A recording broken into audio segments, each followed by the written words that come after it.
In this demonstration you will learn how to create a local repository. Let's switch to the command line. As you can see, the command line is on the D drive of my computer. Now let's create a folder for our project. To do this, let's use the make directory command and let's call the project just my project. Now I press enter to create this directory on my computer.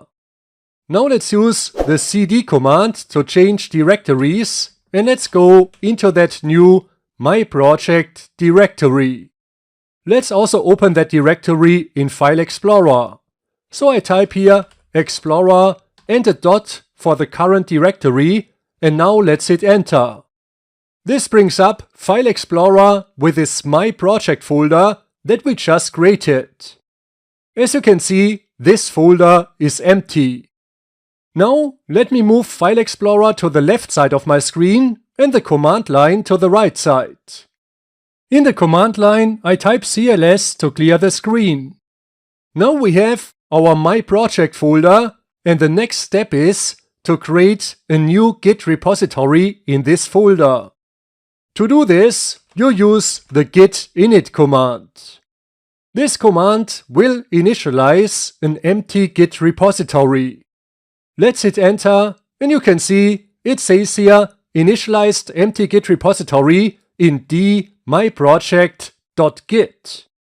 The repository is actually here in this .git folder. You can take a look into this folder and you see the Git internals. This folder is actually your version database, respectively the repository. You shouldn't change anything in this folder. It's pretty much like a black box. So let's navigate again one level up to our project directory. Now, important to mention is that this .git folder is a hidden folder.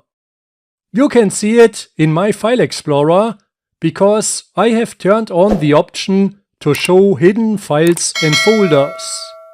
Let's click here on these three dots to open up the folder options of File Explorer. When I navigate here in the options to the View tab, you can see I have selected here Show Hidden Files, Folders and Drives. When you select here Don't Show Hidden Files, Folders and Drives, and then when you click on Apply, you can see now this My Project folder seems to be empty, because now you cannot see the hidden .git folder. Let's select again Show Hidden Files, Folders and Drives and let's click on Apply and now you can see that hidden Git folder that contains the repository. Alright, so now we have created this My Project folder on the D drive that contains now an empty Git repository. Before you will create your first commit in this repository, I want to ensure in the next clip that you understand the three main areas when working with a Git repository.